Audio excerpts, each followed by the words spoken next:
Páscoa, fomos poupados do sofrimento.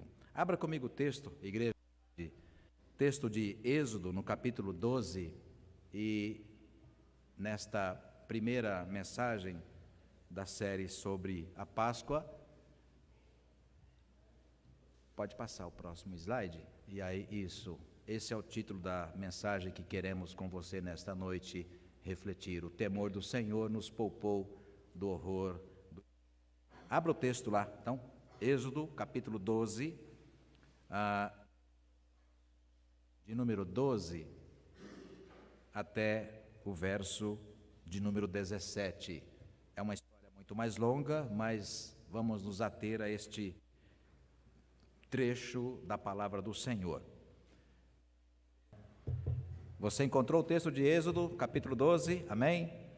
Verso 12, seguindo, diz assim a palavra do Senhor: porque naquela noite passarei pela terra do Egito e ferirei na terra do Egito todos os primogênitos, desde os homens até os animais.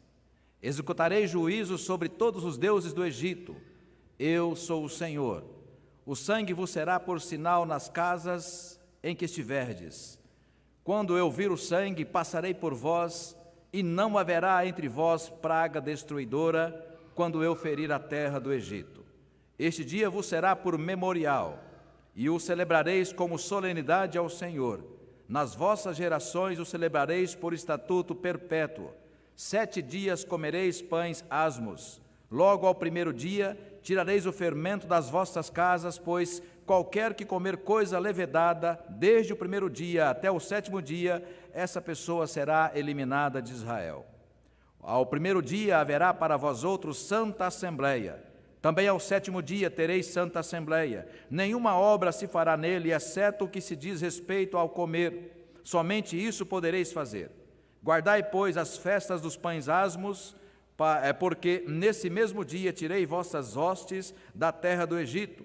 Portanto, guardareis este dia nas vossas gerações por estatuto perpétuo. Desde o dia 14 do primeiro mês, à tarde, comereis pães asmos até a tarde do dia 21 do mesmo mês. Por 7 dias não se ache nenhum fermento nas vossas casas, porque qualquer que comer pão levedado será eliminado da congregação de Israel, tanto o peregrino quanto o natural da terra. Até aí. Nós queremos, nesse início de série, igreja, meditar sobre os elementos fundamentais da nossa fé. E a Páscoa certamente é uma dessas colunas que tem não apenas erigido ao longo da história, mas também mantido aquilo que é a nossa lembrança e memória com a Escritura Sagrada do Senhor. Não haveria nenhuma necessidade de pregar a palavra, já que nós acabamos de ouvir, está lá escrita, no caso, está em português para você conferir. A nossa fala aqui é apenas uma reação em memória daquilo que nós já temos feito como igreja há pelo menos 2000 anos, mas também era a própria experiência de pelo menos mais de 1000 anos que Israel celebrava naquela tradição. Por isso, irmãos e irmãs, quando nós estamos diante desse momento tão marcante na vida da igreja cristã, neste domingo de Ramos, nós iniciamos uma série de mensagens para pensar o lugar da mensagem central que nós vamos aqui refletir, o lugar dessa mensagem no nosso coração, mas também na nossa prática diária. Por isso, a memória da palavra. Que lugar a Páscoa do Senhor está em nossa convivência de fé e espiritual? Abra comigo um primeiro texto para você. Você conhece bem, mas eu quero que você acompanhe para memorizar. Eu sei que você tem memorizado esse texto, mas é a ocasião de relembrar. Provérbios, capítulo 9. Provérbios, no capítulo 9, apenas um versículo, o versículo 10. Já citei aqui algumas vezes essa passagem de Provérbios. Provérbios, capítulo 9, versículo 10. O temor do Senhor é o princípio da sabedoria, e o conhecimento do santo é prudência. O temor do Senhor é o princípio da sabedoria, e o conhecimento do crente ou do santo é prudência. Duas palavras que aparecem nesse texto: a palavra sabedoria. A palavra sabedoria na cultura grega, na cultura hebraica, dava a ideia de algo divino. Não é algo que você conquista por esforço, por disciplina, por dedicação. A isto damos o nome de conhecimento. Mas sabedoria é como que uma dádiva do Senhor, especialmente reservada àqueles que temem o seu coração, ou colocam o seu coração atento para receber a sabedoria que vem do Senhor. Por isso, então, o Provérbios, nesse texto belíssimo, diz, olha, o temor do Senhor é a sabedoria. Portanto, liga essa dádiva daquilo que vem do Senhor para nós, conhecer a Deus, ou saber sobre as coisas de Deus, mas ao mesmo tempo, a fé no coração que nos faz nesta condição de temer ao Senhor. E já falei aqui pelo menos uma dezena de vezes, que temor do Senhor não é ter medo de Deus. Lembram? Temor ao Senhor, o temor do Senhor não é ter medo de Deus, mas temor do Senhor é reconhecer a sua glória, e quando nós estamos diante da glória do Senhor, nós nos prostramos diante dEle. Grandeza, majestade, experiência maravilhosa de conforto, de paz, de sentir-se cuidado de Deus, de sentir-se amado de Deus. Então é a este Deus nós o reverenciamos e a Ele nós dirigimos o nosso temor. Talvez pudéssemos dizer, temor está muito mais para algo que te dá uma condição de confiar no Senhor, porque Ele é forte, é majestoso, é poderoso e, sobretudo, esse Deus, ou o Senhor, é cuidador, aquele que tem demonstrado a cada santo dia na nossa vida sinal do seu amor incondicional por aqueles que são os seus eleitos. E conhecimento é aquilo que nós adquirimos por experiência. Mas, irmãos, irmãs, o conhecimento não anula a sabedoria. Ao contrário, muitas vezes o conhecimento tende, se nós tivermos um coração fechado para o temor do Senhor, o conhecimento tende a querer roubar o lugar da sabedoria. Paulo, por exemplo, na sua primeira carta aos Coríntios, diz, que o homem natural, ou seja, o homem cientista, o homem conhecedor, o homem da filosofia, não conhece as coisas de Deus. Porque as coisas de Deus se conhecem por meio, ele vai dizer, do Espírito, e o Espírito toca o nosso coração. Por isso, irmãos, irmãs, nessa noite, nessa reflexão que queremos fazer, para falar sobre o tema do temor do Senhor, nós queremos falar sobre aquilo que é a mensagem da Páscoa, ser poupado de duas mortes: a morte física e a morte espiritual. A morte física, irmãos e irmãs, Israel ou os hebreus foi poupado uma vez. Mas muitos que tiveram suas vidas poupadas no Egito, porque Deus libertou aquele povo, de acordo com a Escritura, Nathalie e Raquel, 600 mil pessoas. Mas também, de acordo com as Escrituras, apenas daquelas 600 mil pessoas, apenas 2 famílias atravessaram o Jordão e chegaram na terra da promessa depois de 45 anos. Pastor, mas como assim? Deus não poupou mais o seu povo? Fisicamente, aquele povo que saiu do Egito pereceu no deserto. E por quê? Ouça bem, igreja, porque faltou o elemento central da nossa reflexão nessa noite: temor do Senhor. Abra comigo um texto, Mateus capítulo 10, você conhece o texto, mas mais uma vez é a ocasião de relembrar a passagem descrita aí, dita pelo próprio Senhor Jesus. Mateus, no capítulo 10, eu vou ler para você o verso 28. Mateus, no capítulo 10, a partir do verso 28, vou esperar você encontrar, porque esse texto é importante para a nossa reflexão neste momento do tema que estamos propondo para nossa mensagem. Mateus, no capítulo 10, versos 28 e seguintes, você encontrou? Amém? Não temais os que matam o corpo e não podem matar a alma. Temei antes. De novo, a palavra temor aparece 2 vezes num único versículo. Não temais os que matam o corpo e não podem matar a alma. Temei antes aquele que pode fazer perecer no inferno tanto a alma quanto o corpo. Não se vendem 2 pardais por um asse, e nenhum deles cairá em terra sem o consentimento de vosso Pai. E quanto a vós outros, até os cabelos todos da cabeça estão contados. Não temais, pois, bem mais valeis vós do que muitos pardais. Até aí, dito de Jesus. Porque essa palavra, irmãos e irmãs, nesse momento é importante. Porque nesse tempo que estamos vivendo, o conhecimento adquirido pela própria experiência humana está dizendo que a nossa vida com Deus se resume a esta terra. E por mais que muitos pastores, igrejas e denominações não digam isso, na sua prática de culto e também de liturgia, estão dizendo isso. Quando enaltecem a vida na terra, quando enaltecem as glórias que você há de conquistar nessa terra, as suas conquistas materiais, o seu bem-estar pessoal, você está sempre bem, sempre em auge ou sempre conquistando, nós esquecemos que esse corpo, promessa da palavra e repetido tantas vezes por Jesus, esse corpo é um corpo mortal, um corpo que morre, adoecerá, e esse corpo que terminará aqui na terra. Porque a nossa pátria é a pátria celestial.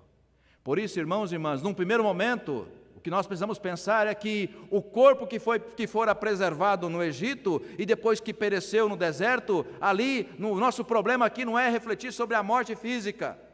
O nosso problema é refletir sobre a nossa vida espiritual. Por isso a alerta de Jesus, Leila, olha, temam aquele que pode tanto fazer perecer no inferno o corpo físico e também a alma. Do que está falando Jesus, senão da mensagem da vida eterna? E que poucos ainda hoje, em pleno século XXI, no Brasil, ainda ousam pregar sobre o resultado final da Páscoa. O resultado final da Páscoa, aquele que crê em mim, ainda que morra, viverá. Amém? Aquele que crê em mim, ainda que morra, viverá. Essa é a palavra de Jesus. Páscoa, irmãos e irmãs, é livramento. Páscoa é passar por cima. A palavra pachá, do hebraico, ou mesmo se você pensar do latim, é aquilo que é poupado. Abra comigo o texto, aí mesmo em Êxodo, só que volte um pouquinho. Volte um pouquinho. No capítulo 12 do texto que nós lemos, eu vou ler para você, ou repetir, o verso 12, e depois nós vamos em Números 14, também no versículo 12. Êxodo, no capítulo 12, verso 12, olha a mensagem que está colocada no texto. Porque naquela noite passarei pela terra do Egito, ferirei na terra do Egito todos os primogênitos, desde os homens até os animais, executarei juízo sobre todos os deuses do Egito, e eu sou o Senhor. Agora abra Números, um pouco mais adiante. Números 14.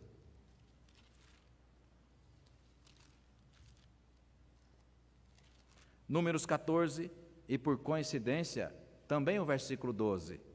Já que nós lemos Êxodo 12, versículo 12, agora Números 14, também o versículo 12. E eu quero que você preste atenção na seguinte mensagem.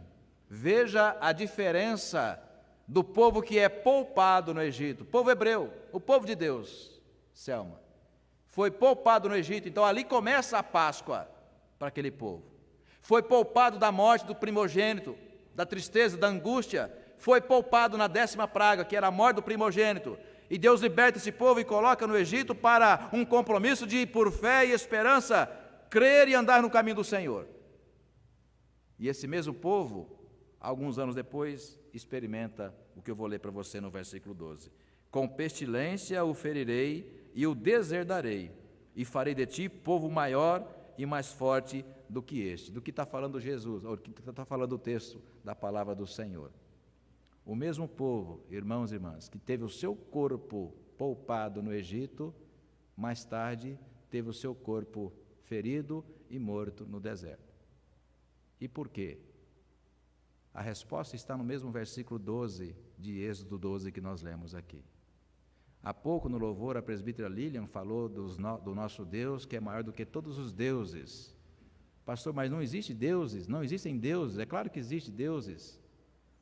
Por exemplo, muitas vezes nós fabricamos deuses, dizia o reformador João Calvino, que o nosso coração é uma fábrica incansável de deuses. Nós fazemos do ouro, da prata, deuses, dos nossos filhos, da nossa saúde, tantas coisas que nós fabricamos e nós as consideramos quase que divindades.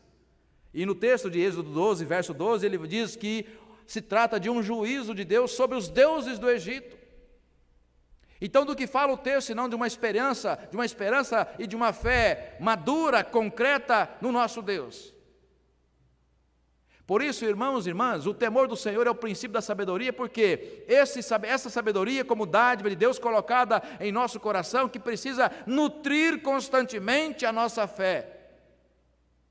Enquanto nós esperamos a chegada da nossa Canaã, ou da Santa Canaã, da Santa Jerusalém, enquanto nós aguardamos nessa caminhada, precisamos dia após dia nutrir em nosso coração essa dádiva do Senhor, que é temer ao Senhor.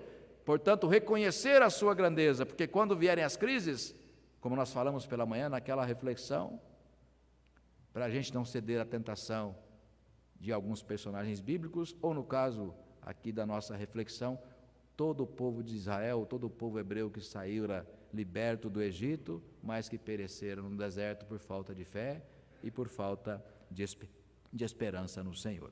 Se você fechou o texto, volte seus olhos para lá, não quero me demorar. Êxodo, no capítulo 12. A Páscoa, num primeiro momento, irmãos e irmãs, é o penhor, é a garantia da vida abundante com Deus. Então, no verso 12, capítulo 12 de Êxodo, verso 12, Deus está empreendendo aqui um juízo sobre aqueles que criam nos deuses egípcios. E para ter essa travessia, para ter essa experiência concreta de, por exemplo, ser sustentado no deserto por 40 anos,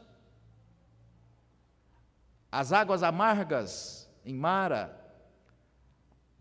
a pedra em Refidim, codornizes, o maná por 40 anos, foi este mesmo Deus que fez esses sinais e milagres, que também disse, o texto que você vai acompanhar comigo agora, temor do Senhor, o texto que Deus diz, olha, para que vocês tenham não apenas o corpo de vocês preservado, mas a alma de vocês também preservada, é preciso crer e esperar tão somente no Senhor, ou seja, não troque de fé, não troque de Deus, não troque de divindade, porque é um péssimo negócio que porventura você esteja pensando apenas em fazer. Vá um pouco mais adiante, 20. O mesmo povo que fora liberto há pouco do Êxodo, aliás, do Egito, Deus agora requer, por meio dos mandamentos, um compromisso com esse povo. Vai ficar claro para você, porque eu estou apenas relembrando para você o texto que você conhece. Os fundamentos em que Deus faz aliança com o seu povo, que teve o seu corpo poupado temporariamente, porque dependia de fé e esperança, teve o seu corpo poupado no Egito. Capítulo 20, verso 1 até o verso de número 6. Então falou Deus todas essas palavras. Eu sou o Senhor teu Deus, que te tirei da terra do Egito, da casa da servidão. Aí ele vai dizer, não terás outros deuses diante de mim, não farás para ti imagem de escultura, nem semelhança alguma do que há em cima nos céus, nem embaixo na terra, nem nas águas debaixo da terra. Não as adorarás, nem lhes darás culto, porque eu sou o Senhor teu Deus. Deus, olha aí, zeloso. Há uma tradução brasileira antiga, da década de 60, que dizia, eu sou um Deus ciumento. Muitos não entendiam aquela tradução e acharam estranho, porque ciúme pode parecer pecado e Deus não peca. Mas ali, de forma simbólica, dizendo, olha, Deus ciúme você divide o seu marido com alguém? Não, mulher. Você divide a sua mulher com alguém? Não, marido. Então é nesse sentido que cabe aqui a ideia de, olha, não divido. Então Deus zeloso, um Deus que não abre mão da sua glória, porque é esse Deus quem está, primeiro é o Criador de todas as coisas, e é esse Deus quem está cuidando das suas ovelhas, dos seus eleitos. Então é evidente que Ele não vai dividir a sua glória, disse Jesus, com ninguém. Então no verso 5 ele diz, não as adorarás, nem lhes darás culto, porque eu sou o Senhor teu Deus, Deus zeloso, que visito a iniquidade dos pais nos filhos até a terceira e quarta gerações daqueles que me aborrecem, mas também faço misericórdia até 1000 gerações daqueles que me amam e guardam os meus mandamentos. Já que está em Êxodo, vai um pouco mais adiante, de novo. no capítulo 14 de Números. Números 14. Números 14, versos de 6 a 10. Números 14, versos de 6 a 10. E Josué, filho de Num, e Calebe, filho de Jefoné, as duas famílias que há pouco disse, dentre os que espiaram a terra, rasgaram as suas vestes, falaram a toda a congregação dos filhos de Israel, dizendo, a terra pelo meio da qual passamos a espiar é terra muitíssimo boa. Se o Senhor, veja a expressão que gosto muito, se o Senhor se agradar de nós, então nos fará entrar nessa terra e nos dará terra que mana leite e mel. Terra que mana leite e mel. Verso 9. Tão somente não sejais rebeldes, ou seja, temei ao Senhor. Sabedoria, dádiva de Deus, não é conhecimento, não é experiência pessoal, mas é sabedoria, um coração aquecido, um coração pronto, desperto para adorar a Deus. Então, olha, tão somente, verso 9, não sejais rebeldes contra o Senhor e não temais o povo dessa terra. Portanto, olha, não temais apenas a morte, disse Jesus há pouco. Temei aquele que pode fazer perecer no inferno tanto o corpo quanto a alma. De novo o verso de número 9. Porquanto como pão os podemos devorar. Retirou-se deles o seu amparo. O Senhor é conosco. Não os temais de novo. E terminando o verso 10. Apesar disso, toda a congregação disse que os apedrejassem. Porém, a glória do Senhor apareceu na tenda da congregação a todos os filhos de Israel. Irmãos e irmãs, essa mensagem ecoa em toda a palavra de Deus, Antigo Testamento e Novo Testamento. Há pouco nós lemos, e também na ministração do louvor, a presbítera Lilian falou a mesma coisa. No domingo de Ramos, o texto que nós lemos em Mateus 21, Jesus entrou em Jerusalém. Como vocês sabem, todo o ministério de Jesus, aliás, Jesus nasce na periferia, em Nazaré, na Galiléia. Cresce lá. Ia uma vez por ano, como qualquer judeu fazia, para as festas e festividades em Jerusalém. Mas depois que Jesus inicia o seu ministério também na região da Galiléia, Cafarnaum, Tiberíades, toda a região da periferia, onde Jesus realizou o seu ministério. De acordo com as Escrituras, Jesus no seu ministério, no final do seu ministério, vai entrar apenas uma única vez em Jerusalém. E ele entra em Jerusalém uma única vez no domingo, exatamente o domingo que nós estamos celebrando, no domingo de Ramos. Ele entra em Jerusalém, na cidade santa, e vai em direção ao templo santo do Senhor. E é quando nós cantamos aqui, está registrado lá, colocaram folhas de palmeiras, e a multidão cantava, dizendo, Hosana nas maiores alturas, Hosana em nome de Jesus, aliás, Hosana em nome do Senhor. Bendito aquele que vem em nome do Senhor, hosana nas maiores alturas. O que faz Jesus? Continua a sua caminhada, chega, entra no templo e observa a liturgia do culto, aqui grifos meus, tá? E ele percebe que o templo não era mais o santo dos santos. Vendia-se, comprava-se, negociava-se, pecava-se. Pastor, pecava-se? Sim, os fariseus tramaram a morte de Jesus dentro do templo, e você pode conferir a Escritura. Ele entra, quebra as mesas dos cambistas e profere aquela frase que para nós é norte até hoje. Porque a minha casa será chamada casa de oração para todos os povos, e vós a transformastes num covil de ladrões. Algumas horas depois, o mesmo povo que disse Hosana nas maiores alturas, trocou Jesus por um assassino chamado Barrabás. Crucifica-o. Irmãos e irmãs, quando nós temos nesta mensagem, nesse título, o temor do Senhor nos poupou do horror do inferno, é a palavra de Jesus que está dita, profetizada já desde aquele momento com Moisés no Egito. O mesmo povo que teve, Marcial, o seu corpo poupado da 10ª praga, um pouco mais tarde vai ter o seu corpo queimado e destruído no deserto. Por quê? Porque trocou a graça, ouça bem, igreja, trocou a graça de Deus pelo sonho e desejo dos pepinos e melões do Egito. Um povo que não foi capaz, Nathalie e Raquel, de temer o Senhor no deserto. Como um filho rebelde, reclamão, que a despeito de 10 milagres, 10 sinais que Deus já havia feito, nem mesmo assim esse povo foi capaz de crer na provisão do Senhor. É o mesmo povo que hoje pela manhã citamos, é o mesmo povo que Deus disse, olha, espere para que toda manhã, não guarde para o dia seguinte, para que toda manhã você possa logo cedo, no raiar do dia, ir no seu terreno e colher o maná. É o mesmo povo que guardou o maná, não crendo na provisão do Senhor, e que o maná dera bicho. Por isso, irmãos e irmãs, a palavra de Jesus é recorrente nesse momento da nossa reflexão.